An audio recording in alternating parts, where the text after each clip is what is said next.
when people mention Adobe, first thing that will come to their mind is maybe creative software. They actually specialize in creating products for creative software solutions which are used in all this creative work, which is graphic design, photography, video editing as such. So their customer base are mainly creative professionals or individuals where they will use all this software to create these amazing graphics or videos. So the company is actually founded in 1982 and currently it's located in the US, California to be exact. And they actually launched their IPO since 1986, which is quite a long time ago. So now we will look at what are the products or software solutions that they actually offered. So while I was doing research, they actually categorized their software solutions into three main parts.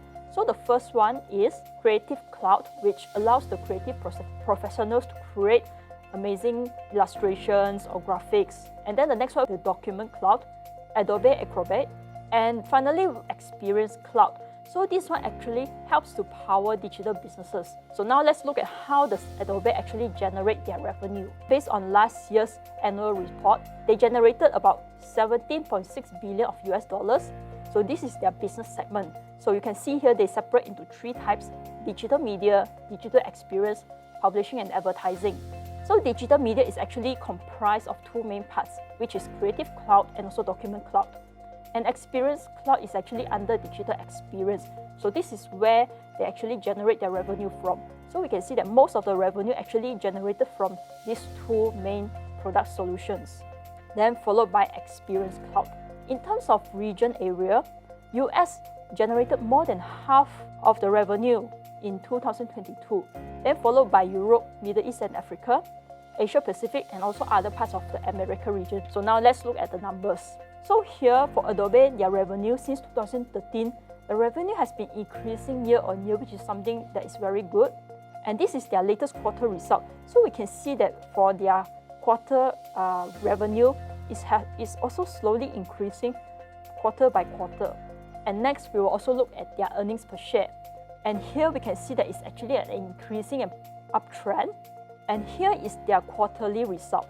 So from here we can see that for their quarterly result is also increasing quarter by quarter. And this one is their latest EPS for Q2. And now we will also look at their cash flow. So the first cash flow that we will look at is their operating cash flow. And here we will also look at their latest quarter result.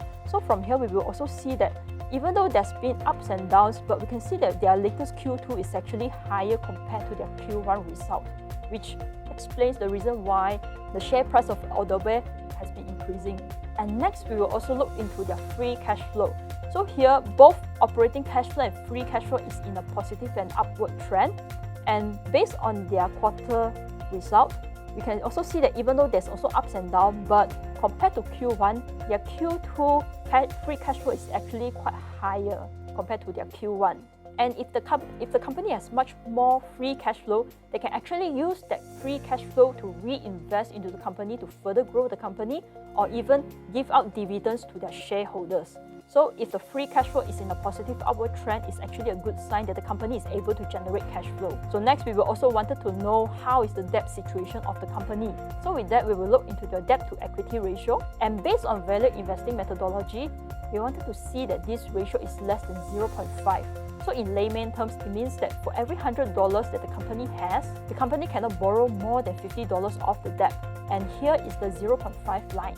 So we can see that since 2013 until 2022, the company has not exceeded 0.5, which is a good thing. And the latest debt to equity ratio is 0.29. So this one is actually considered a good thing based on the value investing methodology. And for their quarter result, we also see that every quarter since May 2022 is actually below 0.5, which is also another good thing. So overall, we can see that actually Adobe is actually quite financially sound.